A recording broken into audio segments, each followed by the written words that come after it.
4-year cycle is broken. You're saying that the halving is dead? The cycle is dead because I cannot foresee a future where institutions are willing to allow the price of the asset they invest into to go down for 2 years. You're going to see crypto following what tech is doing. Hand on heart, can you say Bitcoin cannot go to zero within the next 2 years? With the structure that is in crypto at this minute, the institutions and where Bitcoin is currently at, I will say, if you look at a couple of years ago, what were governments saying? It's a scam, I don't like it, don't do this, don't do that, don't do that. In the background, what they're doing, big drives the market. It will drive the market down so the people. I get messages all the time asking me how I went from 100,000 in bad debt to a $13 million portfolio. By watching this show every week, I will share exactly how I did it, how I achieved it, and the lessons that I've learned along the way. So do me a favor and please subscribe to our channel. It's simple, it's free, and it helps keep the show going for you. This is where you eat and we talk about changing the way that you think about money, with insights from successful investors, entrepreneurs, and everyday people taking control of their financial futures. So double check that you're subscribed, and thank you for being part of this journey. Welcome everybody to the Lunchtime Investor Show with my name, Marcus de Maria, and this is all about you being able to eat what we can't. We have to do the talking because it's lunchtime. That's the whole point. Get it? Okay, so, and to help me talk about this, especially, we're going to be talking about the Bitcoin cycle and why it's important, or is it broken? But explaining it first and how you can profit from it. We've got the one and only Keith Sullivan in the studio, which is absolutely fantastic. So Keith, cycles. We're going to talk about cycles. We're going to talk about altcoins. We're going to talk about this banana zone. But lovely. Does it exist? Yeah, banana zone. There's all kinds of zones. There's the hockey stick is another way of saying it. A hockey stick? Yeah, hockey stick. Cup handle? No. No. And we're going to show you, it's probably not as complex as people think, No. but you do need to understand it. So what are the 4-year cycle? What is it? How many times has it happened? Why you should avoid the headlines. You've got to avoid the headlines. You've got to avoid the Trump tweets, right? And why you should avoid them and focus on strategy. Strategy is very important. And the number one lesson beginners can use, to get involved. So this is what we're going to be talking about. Despite its mainstream success, people have been critical about Bitcoin, even some of the biggest investors in the world. Now, before we go into, we've got a video here. Yeah. But just quickly explain, what is the Bitcoin cycle? What is it? So historically, Bitcoin goes through 4 different phases, going over a 4-year period. Naturally, what we start to see is you go into a bear market for around 2.5 years and then into a bull market for 1.5 years. Now, what tends to happen as a catalyst for this bull market is the Bitcoin halving. So every 4 years, Bitcoin halves its supply that is given out to its miners as rewards. And then that causes price to shoot up. Everyone jumps on fear, the FOMO, and they go and buy Bitcoin because there's scarcity, right? The scarcity element of Bitcoin causes prices to rise. That's why Bitcoin it's the amount of Bitcoin that is paid to the miners is halved. Correct. Wow. So what else? Okay, so just imagine we were to halve gold, bringing gold up from the ground. Every 4 years, we halve it, and then we halve that again, and we halve that again. That would lead, I'm guessing, to a massive supply crunch. 100%. Imagine trying to do it with something like oil, okay? And you're limiting supply that's coming into the country every single year with oil. Or property. All of a sudden, price is going to rocket. Look at what happened during COVID. Oil was limited. Where did petrol prices go? Ridiculous. And everyone was running to go and get petrol because there was limited supply. So when there's a limited supply of anything, the price is always going to be higher.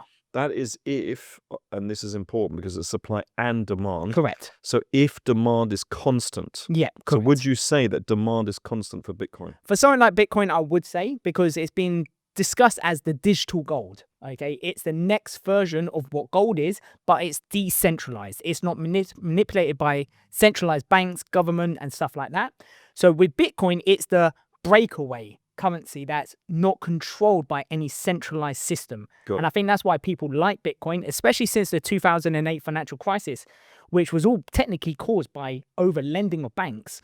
And then all of a sudden, everyone's like, well, if the banking system can't keep and support your money, and the government can't keep and support your money, who actually can? And that's where Bitcoin really started to get the hype.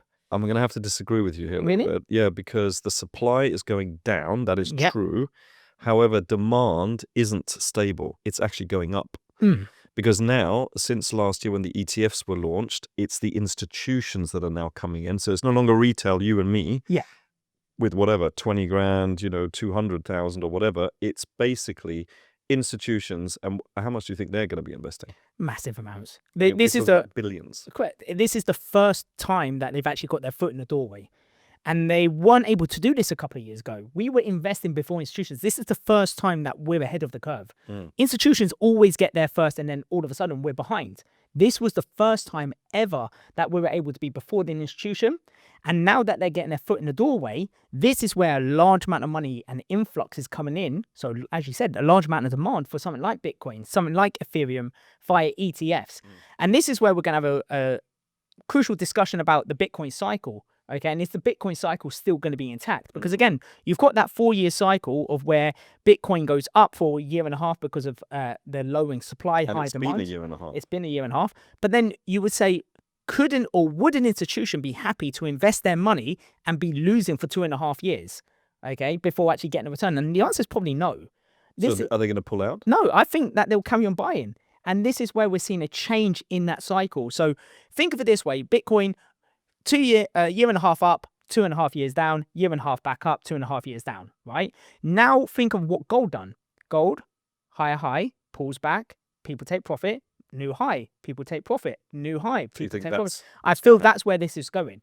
Right. There's a lot more institutional structure which is going to change the volatility of crypto, so how quick crypto moves, but also how people are expecting the cycles to run. I feel now crypto has become something known as a risk-on asset. So the way that the NASDAQ, the tech sector moves, I believe that's how crypto is going to move in the next couple of years, into the next decade. So you're going to start to see a real structure come into play that Bitcoin is going to follow what gold does in that kind of volatility move and easy winds upwards. Let's discuss that. But what's really interesting is, of course, you just called it liquid gold and, there's a demand. I said demand is going up. But not everybody agrees, right? Some of the biggest investors in the world still disagree on this fact. We're going to play a video now. And who's this dude here? So you've got Warren Buffett and Charlie Munger. Okay, so this is Charlie Munger, who really, when he came along, it changed Warren Buffett's life. And he is the original GOAT when it comes to investing, greatest of all time. So let's watch this video of him destroying Bitcoin. Bitcoin is worthless artificial gold. It's ingenious, and blockchain is important, but Bitcoin has no unique value at all. It doesn't produce anything. You can stare at it all day and no little Bitcoins come out or anything like that. It's a delusion, basically. Yeah. I think I should say modestly that I think the whole damn development is disgusting and contrary to the interests of civilization. Wow. Did you hear that?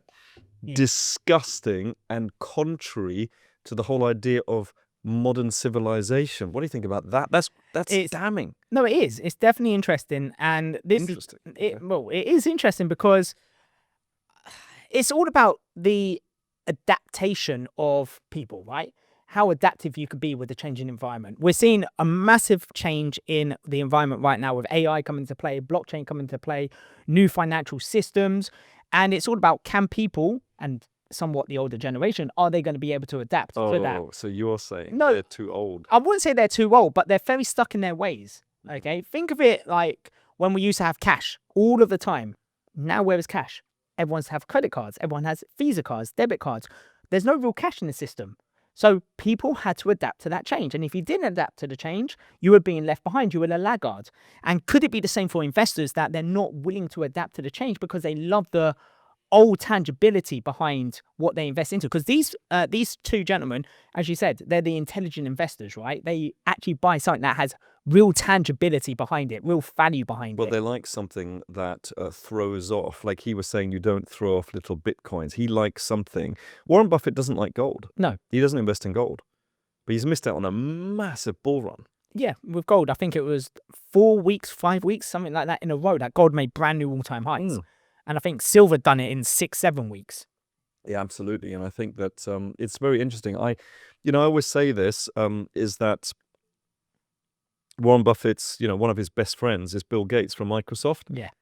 And when they play bridge together, you'd have thought they would have talked about, technology. They would have talked about things like Microsoft, but he won't invest in Microsoft because he says he doesn't understand it. Of course. Well, why don't you ask Bill Gates? He's like there in front of you. I'm sure he'd explain that it's an operating system, and then you have Word and Excel, and I mean it's not difficult to understand, right? But he won't invest. No, but the question is, it comes to two questions. Does he not understand it? That's why he doesn't invest. Okay. Or does he not believe in it? I think he doesn't because he doesn't need to. Because he'll buy things like oil companies and banks and all the things that I probably wouldn't buy, funny enough. But then again, I'm not worth 100 billion either. Yeah. He is. Correct. So we need to kind of listen to what he has to say, no? Yeah, I think the one big thing, and this is a challenge about cryptocurrency, is the utility behind the crypto itself. Okay, what is the utility? So many different cryptos have different utilities, right? You've got layer ones, which is the foundation that you could build something like as DApps, decentralized applications on. Ethereum's a smart chain layer one that you could build decentralized finance or DeFi apps on, that you're able to do transactions using smart contracts. Okay, now that's a utility. There's actually something there that people would pay for because it solves a problem. But Bitcoin? But Bitcoin, this is the point. Where does Bitcoin solve a problem? Where does gold solve a problem? The gold used to solve a problem because it was the backing for currency. That's where gold really solved its problem. Okay, because people hoarded gold because it was backed against a currency. So your currency value actually was the value of the gold you hold as a country. You could actually go to the bank with a note back in the day, and they would theoretically give you a piece of gold in exchange. Yeah. So it was backed by gold. There was something back there. Now, with currency, there's no tangibility behind currency because there's no backing. You had the gold standard, that was taken away. Why? Because they wanted to carry on printing more money. If you have something that's backing the currency, you can't make a large amount of it. So this is, again, with something like Bitcoin, the tangibility behind Bitcoin is because of the scarcity of how much there is. Okay, it is, yes, a layer one, but it's not actually producing anything. There are other coins out there, or let's not call them coins, other projects, cryptos out there that are doing more than what Bitcoin does. True, very true. Okay. Why do you think, though? Is it a lack of education? Is it because they're scared of the volatility? I mean, they must hate volatility. No, of course. I think one thing that they must be worried about is leverage in the market. There's no regulation about how much leverage you can have with cryptocurrency and trading. Do you think Charlie Munger and Warren Buffett use leverage? They don't use leverage, but it can affect them. Why? Because when you get a little bit of a drop in the market, like what we saw when Donald Trump said about the 100% tariff on China a couple of weeks ago, we saw a massive drop in crypto. Some cryptos dropped 30, 40, 50% in a day. Reason for that is because there was so much leverage in the market. And this is what worries investors, because they go, right, if there's a small drop in the overall market, that could be 10x because the amount of unstructured leverage that people have. And that causes problems because then your emotions get involved. And but isn't it true? Sorry to interrupt, but isn't it true? Like, because most people, you're talking about big institutions, most people don't think about there's leverage, and if I get out, then it's, there's all this leverage and all this. Isn't it true that Bitcoin has averaged just less than about 100% a year on average for the last 15 years? It has. It's overperformed what a lot of people would have believed it would. But again, when you look at the average, that average is, okay, I've had bear markets where I'm actually losing money for 2 years, and then the bull market covers that. So you're technically, if you're saying that we've had about, 3 cycles in that time, you're only looking at somewhat 4 or 5 years that you've actually been profitable with Bitcoin. But then because of how much it's been profitable in that year, that's what's given the average to be. But it's incredible because he's an investor and he doesn't care whether the stock market closes for the next 5 years. That's perfect for Bitcoin. Just buy and hold. And you're basically saying that institutions will carry on buying, which is really interesting. So let's talk about this 4-year Bitcoin cycle. Okay, what is it? What's the cycle? Yeah. So in regards to the 4-year cycle, you have the bull market. Again, this is a year to year and a half. This normally happens when Bitcoin has halvening. Okay, when, as we've discussed earlier, where they lower the supply of Bitcoin to the miners as rewards for them solving problems and equations. So you get that the market goes up. All of a sudden, you start seeing people jump on it. It's the Wall Street emotional cycle. As you know, as the markets and prices go up, what do people do? They start going into emotion. They get a euphoria. They start getting excited and they start buying. That's where the greed comes from. They start buying at all-time highs. And then all of a sudden, they get complacent. They don't take profit. And then the market starts to come on. That's our second phase. That's where you start seeing a crash come into play because the bigger players are taking profit. It's easy to get into the market. It's harder to get out. Why? Because your emotions get involved. You don't know how high the market can go. It's that fear of the unknown, right? Bitcoin could go up to 500,000, 1 million, but you don't want to take profit because you don't know when it's going to go there. And that is where complacency comes into play, and then the market starts to drop. So while other people are taking profit, the market's falling. All of a sudden, you're like, oh, what have I done? I've been complacent. I've not taken profit, and now I'm losing profit. And there's going to be a tipping point that investors who don't have a strategy allow their emotions to take over, and then they start selling at that loss. And all of a sudden, Bitcoin's a scam, crypto's a scam, all because they didn't have a strategy and they lost money. So they bought high but sold low. Yeah. So the way I look at it is on the 4-year cycle. I mean, you started with the bear market last time, so let's start with that. So there's a bear market. Yeah. And then the second part of the cycle, I'm not saying it's a year, but the second part of the cycle, it kind of goes sideways as it's The oscillation. Yep. Then it starts going up a little bit, and sometimes there's some sharp pullbacks. And then you kind of have the start of the bull market. And then the last part, which we're in right now, this fourth part, Yeah. the first part, fourth part, third part, who knows, but the last part is basically where it just goes exponentially high. Where literally you're going, you're looking at your account going, holy moly, like almost every week. Of course. And then it goes up crazily. And that's probably the time. It's, like you said, it's difficult to time the market, but we could start milking the cow and start taking some profits off the table, 10%, 20%, 30%. No? Yeah, you need to be able to take profit as an investor. Okay.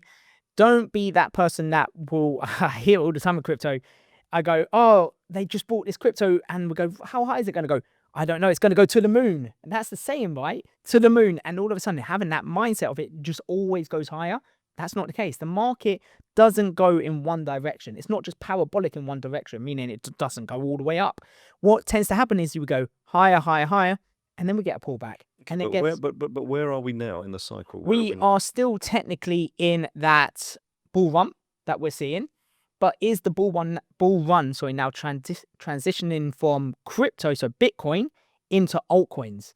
So what people do is investors rotate money. They take money from Bitcoin at the profits they've made, because Bitcoin is the first one that makes an all-time high. Let's talk about altcoins at the moment. I want to go back to the cycle. Is the cycle, this 4-year cycle, because if everybody thought the 4-year cycle was intact, surely now is a good time to get in, run it all the way up, take the profits, wait for it to come back down, and then get back in again at the bottom. Of course.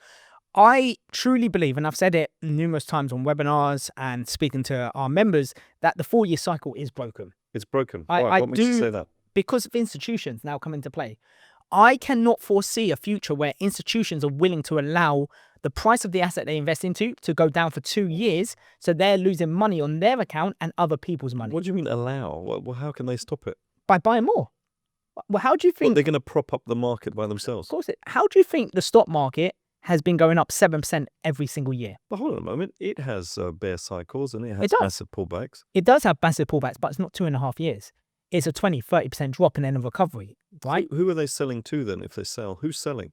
What do you mean? So who's selling Bitcoin? So what you naturally see is when the market is coming down and you are taking profit out of the table, theoretically, the bigger players are selling to the people that are getting in too late. That's naturally what happens. So they're selling, the institutions are selling. To take profits, right? And then they accumulate to buy back at lower prices. Remember, if prices go up, what do? People are buying. They're buying low to sell high. If they're the ones selling, yeah, and they're the ones buying, there has to be somebody else involved. Correct. So let's just say the market's gone to make a brand new all-time high in Bitcoin. What's everyone doing right now? The retail traders, they're getting emotional. I've got to get in, I've got to get in, I've got to get in. Yeah. Institutions are licking their lips and going, great, you want to get in? I've got supply for you. Here, buy what I've got. They're taking profit. And then all of a sudden, the people that are late to the game, they're the ones that are buying it back up. Yeah. All of a sudden, we're at the top. Yeah. You're saying the institutions are selling. They're selling. They're getting out. They're getting out. They're getting out. What causes the massive? So the massive drop comes into play where you've got people who are over leveraged in their positions that have to sell the leveraged futures. And that's when it's going a bit more into trading aspect. But the price of the crypto then drops because of over leveraged traders on the future price of crypto. And then that's who gets triggered out. All of a sudden, institutions, if you're selling the physical asset, the tangible asset, you are selling it back into the market where you've got people late to the game who are wanting to buy. All of a sudden, prices drop because of the traders in the market. And then all of a sudden, when prices are low, what are the emotional investors doing? I'm losing money. Look, I've got to get out. I've got to get out. And that's when institutions go, right, brilliant. I'll now buy back. and then they buy back at the lows. Sounds like it's very kind of manipulated, but then The it markets are. probably all, yeah, it all But is. this is the point, right? But you're saying no. You're saying that the halving is dead. I think the cycle is dead because of institutions coming into play. There's going to be a structure that's now coming into the crypto market. And crypto at this moment in time is considered as something known as a risk on asset, the likes of tech, the likes of discretionaries. So you're going to see crypto following what tech is doing at the minute. If tech is going up, cryptos are going up. If tech is going down, crypto. There is a convergence with that. Okay, they're both doing exactly the same point. And what I'm going to start to see in the crypto cycle over the next couple of decades is you're going to get a lot more structure. You're going to get, right now we've got ETFs where institutions are able to buy Bitcoin, Ethereum, you've got Solana coming in, you've got XRP, you've got a load of different ETFs. That's their first step into the doorway. You're then going to have a basket of cryptos, like what you have with the Mag 7 in stocks. So hold on, just back to the cycle. So we'll come on to the altcoins and everything, but so you're saying that we're not going to have this massive bear market where it's minus 70, minus 80. That's dead. So what, it's just going to kind of like staircase up? I feel in crypto, you're naturally going to see 20, 30% drops in every cycle. Which is nothing. And then you'll see the next leg up. So what sentiment does is it creates high highs, pulls back to make a higher low, creates a higher high, higher low, higher low. So it's correct. So it's staggering up. So why don't people just buy on the dips then? Now going forward, because that's what they should be doing if they had a strategy. A lot of investors don't have a strategy. They jump in. So I hope you're listening and watching to this. This is so okay, buying on the dip. Okay. Yeah. But next time there's a halvening, then is that going to make any difference? Because it used to be back in 2009, I think it used to be 50 Bitcoin for a block that was paid out for the miners. You know, then it was 25, then it was 12.5, then it was 6 something. Now it's 3 point something. And then the next time it's going to be 1 point. But isn't that going to make a difference? Isn't that? I feel, for me personally, it's based on the actual number itself.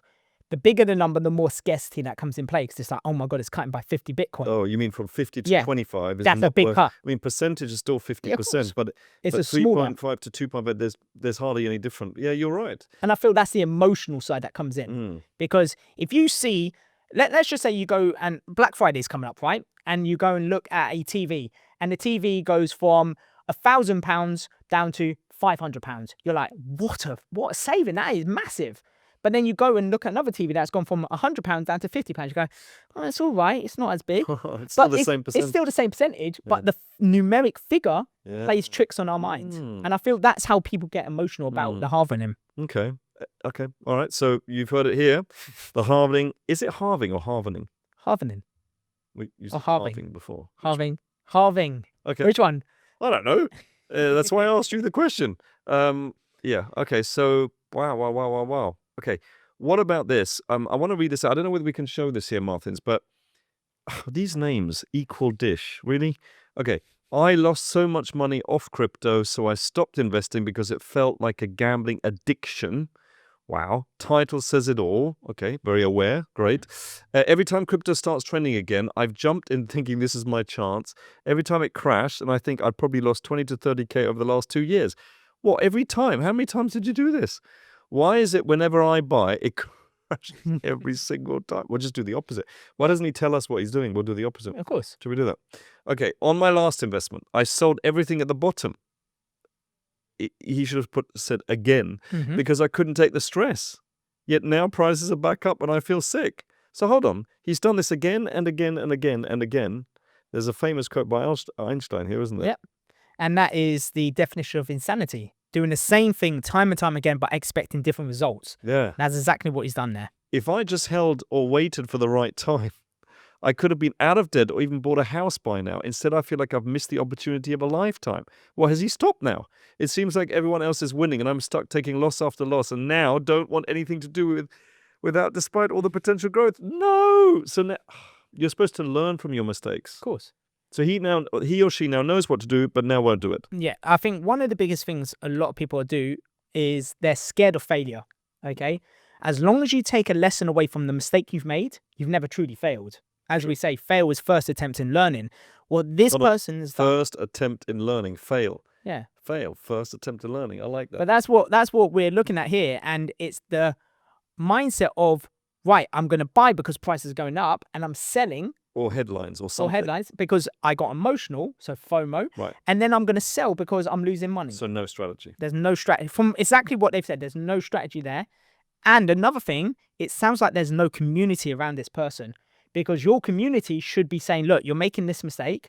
You're not following a strategy. We have to change this. Let's bring you back up. You do realize that this person could now, having learnt those lessons, if they've learnt them, now go on to make a lot of money if they just did the opposite of that. So, which would be pretty simple. I'm not saying it's easy, but now it looks like they're out of the game, which is such a shame. And another thing on that, though, is they didn't distinguish what they purchased. Like, What yeah, coin? well, exactly. You're right. So that could have been some meme coin of some kind of a goat with a left sock or something. Goat and sock. Yeah, goat and sock, that famous, whatever. Or buy something which is a little bit more boring, but still, don't forget, what is it? 2 years ago, probably more than 2 years ago, Bitcoin was at 16,000. Then it went to 126,000. How is that boring? No, it's definitely not. But it's because it's not as volatile as people see, where you're making thousands of percents overnight. What a lot of people don't realize is they believe investing and trading is get rich quick, but it's definitely not. The get rich quick days are over, okay? Because when you start looking at how can I get rich quick, you're going to get involved in scams, rug pulls, you're going to lose money. Okay, there's a high probability you lose money. Investing and trading, as long as you've got a strategy, and the famous thing of compounding, reinvesting profits, is not get rich quick. So it's not as entertaining or exciting, but it is get rich for certain.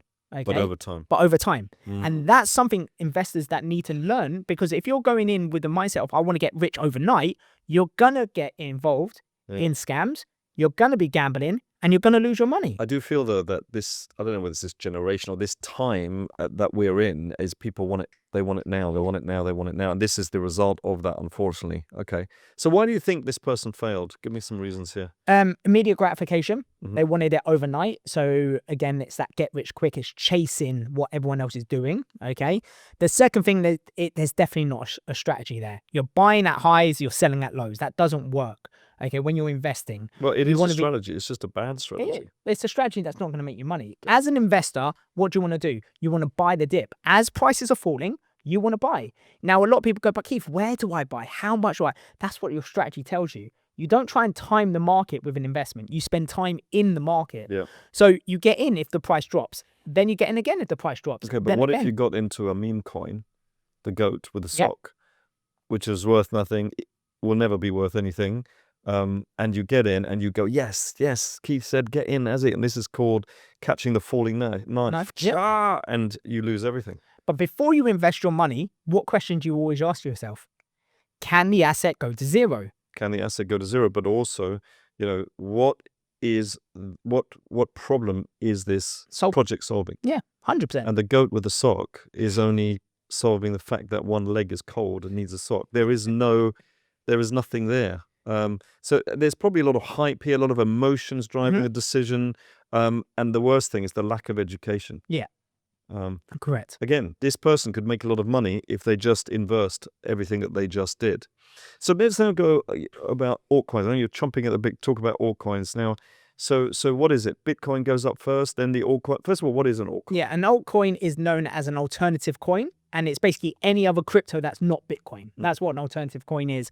So Ethereum, Solana, AVAX, you've got XRP, you've got these types of coins.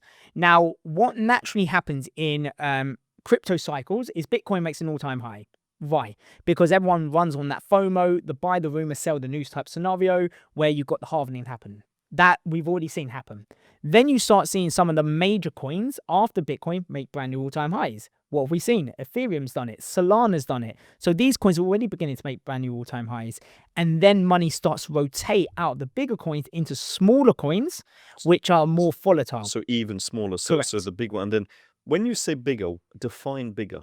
So when you are looking at the crypto market, there's different ways that you can research cryptos and say, okay, what is the strongest coin possible? Very, very simple ways. You look at the market cap. What is the size of that crypto itself? Bitcoin has the largest market cap because of the price and the supply in the market. Ethereum is the second largest coin because of the market cap. So it's not the market capitalization is the price right now times the amount of coins in circulation. Correct. If you multiply one and the other together, then you'll get a market capitalization. But if you go to marketcap.com, Yep. marketcap.com, it basically tells you in order, number one is going to be by far, by the way, Correct. is Bitcoin, and then number two, Ethereum, etc., etc., etc. And then it comes on to your favorite one, which I'm sure you'll mention because, we've been talking for half an hour and you haven't mentioned it yet. But Well, I did kind of a few seconds ago. Yeah, I slipped it in there. Yeah. But again, altcoins are alternative coins. What we naturally start to see is Bitcoin makes an all-time high, then the top 10 start to have bullish momentum, then the top 100, and then the top 250. And that's how money starts to flow in, where people rotate out of profit in the bigger coins and start going into smaller coins. Why do they tend to do that? Because the emotion in the market then is all greed-based. Everyone is so excited. We go into something known as euphoria, and everything goes up. And this is the famous quote: even when the tide is in, even shit flows. That's what they tend to say, right? And this is the same with crypto. When everything is bullish, even the worst coins are bullish. But when everything is bearish, guess what? The worst coins are massively bearish. so do you think this is about to happen? I do believe that we are still teetering on that side of going into altcoin season. I still feel that a lot of the momentum is in the top 10 cryptos.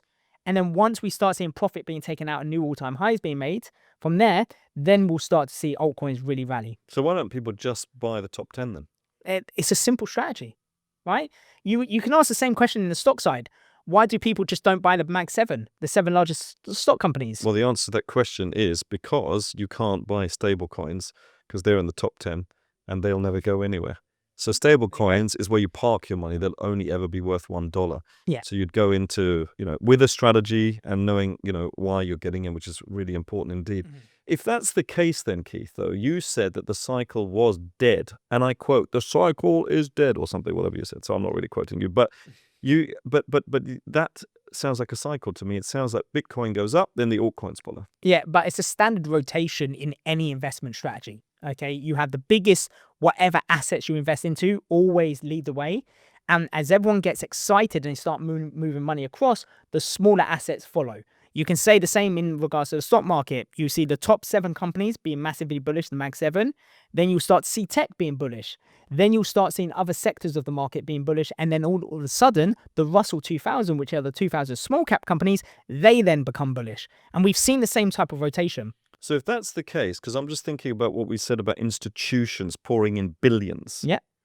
Have they yet, they have put billions, they put 90 billion or so into a Bitcoin, but have they yet put it into the others? I think a little bit is in Ethereum, but have Solana yet received the money? Has Not yet. XRP, I mentioned Rex, has it received them, Because they don't have the foundation to do so just yet. You mean they don't have an The ETF? ETF, correct. Right. The exchange traded fund is the first foundation for institutions to invest into crypto. You've got Bitcoin, you've got Ethereum. So that's where the money's flowing right now. You do have on the books Solana, I think Chainlink was one, XRP. You've got other ETFs coming into play, which is the foundation Coming into play. So, but it's not been agreed yet. And do you think it will be agreed? Yeah. But if it is agreed, why not front run that? Look, Wall Street always front runs everything, so why not us front run that? In other words, why don't we get in now, waiting for the ETF to launch, and then all these billions will come in? Of course.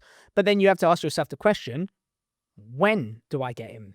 Because if we've just said, let's just get in now into XRP, into Solana, then you've got to say, right, is the price at an all-time high? Is it really feasible for me to buy now, or should I wait for the price to drop? Or if the price is already down, how much further can it go down before the institutional money comes into play? But then now you're trying to time the market, and you said time in the market was more important. But that's the point. You're not trying to time the market at that point, right? Because I could say, right, XRP goes down to $1, then I'm going to buy. But we never know if it's going to go down to $1. So what do? We feather in as the market is dropping. So we don't need an actual price target. We just say, right, if it continues to drop, I'm getting in. When do we feather in, Keith, is what I'm trying to get to. When is your first feathering? What? Okay, very simple. What does your strategy tell you? I know the answer. I know you do. But the strategy side, what we look at is, okay, now we've got a 20% drop from the high. Do we now get in? Potentially. Okay. Then does it go down another 10%? Is that another time to get in?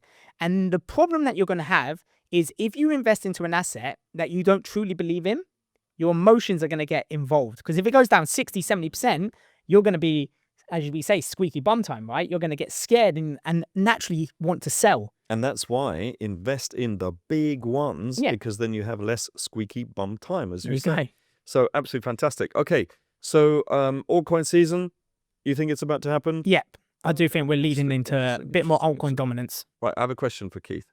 What would be the 3 things that you recommend to a new investor, although we don't make any recommendations? Of course, I can't make Change those words. recommendations. All right. What would be the 3 things that you think, or what you would do for a new investor getting into crypto? Okay, number one, very, very simple. And this is probably the crucial bit here.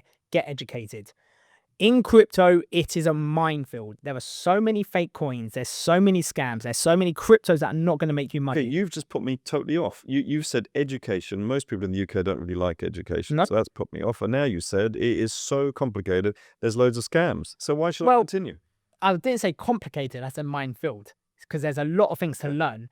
Now, when you have the right person teaching you how to invest into crypto, it is very simple. Is that you, Keith? Well, not just me, but it is very simple to invest into crypto as long as you've got point 2, a certified and proven strategy. That's your second point. So you get educated on what the crypto market is, why it is there, why it's going to be around. Okay, what are the best coins, how to buy, how to sell. That's your education. Then you go, the strategy then tells you when to buy, when to sell. So then all of a sudden you've got educated, you know how to do it, you know when to do it, and you know why to do it. So you've got all your points covered. And then the last thing is understand yourself and your emotions and just ignore the noise. Everyone is going to be... What do you mean by ignore the noise? Yeah. Because I think actually wait till there is some noise, watch it drop because of the noise, but now ignore that headline because you know it's just maneuvering and shenanigans and Trump and, you know, posturing and stuff like that. So it's almost like you wait for the and it drops because of that, but then you ignore that and then you get in. Yeah, of course. But then the question I'll ask you is, do you really care at some level why Bitcoin drops in price? Not me personally, no. Of course. That is ignoring the noise. Yeah. Because you've got a strategy. You know, number one, Bitcoin is there. It cannot go to zero. You still see a big upside, meaning price is going to grow. So you don't care why it's dropped 20%. You don't care why it drops 30%. Agreed. Only one thing. You just said something. You said it cannot go to zero. Now, I think that a company like Amazon or Netflix, for example, which has, you know, hundreds of millions coming in every single month, and I know because everybody I know has Netflix, so I know that in the next couple of years, while I'm invested, it can't go to zero. Can you hand on heart say? Put your hand on your heart. Okay. It's more middle. But I don't know where yours is. So hand on heart, can you say Bitcoin cannot go to zero within the next 2 years? Can you say that? Look me in the eye. I feel with the structure... Them in the eye. There you go. With the structure that is in crypto at this minute, the institutions and where Bitcoin is currently at, I will say in the next 2 years, Bitcoin will still be around. It will. For me personally, I don't see how it can go to zero. And the reason for that is because it's the first, there's a large amount of scarcity, and it's being deemed as the virtual type of gold. Okay. Well, Warren Buffett wouldn't agree with you. He would say, I mean, we just saw the video. He would say it is absolutely worthless. It's a figment of the imagination. It doesn't throw anything off, nor does gold, but, you know, like companies that he would invest in, like profits. Profits quite important. And then Charlie Munger, although they didn't say it there, is rat poison squared. That's how bad it is. And it's an abomination and against modern civilization. Again, it does seem as that was the way they said it. But the second thing is, if you look at a couple of years ago, what were governments saying? What were the big institutions saying? Crypto's a scam. It's a scam. I don't like it. Don't do this. Don't do that. Don't do that. In the background, what are they doing? They're building a foundation to get in. And this is just propaganda. Propaganda is there to create fear. Why? Because fear drives the market. It will drive the market down so people can buy at cheaper prices. Institutions don't want to buy Bitcoin at 100,000 when it was at 100,000. Well, they brought the price down so they can buy again. Look at Jamie Dimon. He said exactly, crypto's a scam. But he was building out a foundation to buy Bitcoin. Governments that go, crypto's a scam. All of a sudden, you've got crypto bills going in. You've got US now adopting cryptocurrency. So the fact that it's been classed as a scam, that's just noise. Okay? You can either ignore the noise or you can actually, like I say, use that noise. You know, the worse the noise is, the better it is. In other words, you say, right now I'm really buying because everybody's attacking it, which is really interesting, right? So what are we saying here? What's the golden takeaway? It's not about timing Bitcoin. Is that what you're saying? It's not about trying to time the market. It is about spending time in the market. So the golden nugget is find a strong, solid asset that you truly believe cannot go to zero. Okay, hand on heart, you go, this cannot go to zero because of X, Y, and Z. Don't just do it because of emotion or because everyone's saying it. Actually understand the project. I think that's one thing a lot of people don't do is they don't understand what they're buying.